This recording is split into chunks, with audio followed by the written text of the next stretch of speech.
This is a very fluid situation for us.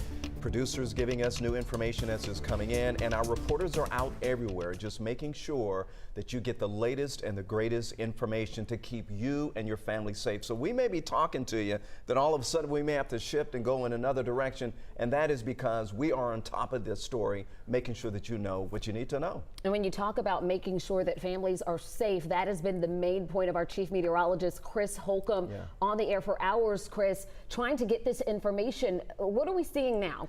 Well, the worst of the storms are out of here now, and now we're focusing on where we see these damage. We're getting a lot of pictures in from our viewers and even from our own meteorologist, Nicole Hartford in East Point. She captured this picture in the passenger seat here around East Point on the south side of the city along 75. This was the tornado warned storm, and this is that potential funnel that was coming from that storm here a little bit earlier today. This was just before 4 o'clock when we were on the air with you live.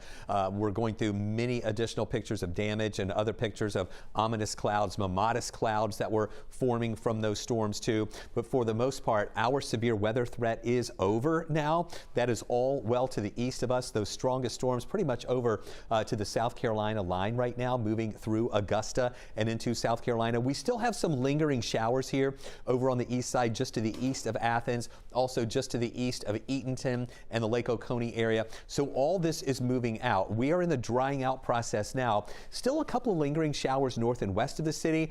We might see a couple of those moving through tonight, but nothing additional will be severe. Here's the airport. I know it's dark right here, but you can see the runways and taxiways and the light reflecting off of the ground there from the water that's still left behind. Even though the rain is over, we still have some delays of about 45 minutes. We had a ground stop at the airport earlier when those strongest of the storms moved through our area.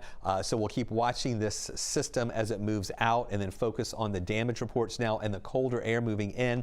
The tornado watch that was in effect until 7 was canceled early for us here in Atlanta. Now we have an additional tornado watch until 9, well down to the south and east of us. So we're not expecting any more severe weather here in our area for tonight. The wind advisory, though, is still in effect until 11 o'clock tonight.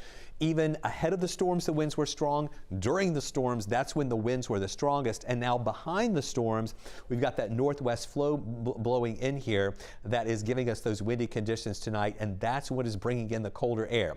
We'll have more on the cold air moving our way, as well as meteorologist Andrew Wilson is keeping a close eye on those storms that continue to move through our area. We'll have more on that in just a few minutes. All right, Chris, thanks a lot. We really appreciate that. We certainly do. And we do want to remind you, as we continue this coverage, we are tracking the latest developments also for you on 11alive.com as well. We're going to take a quick break and continue our coverage after this.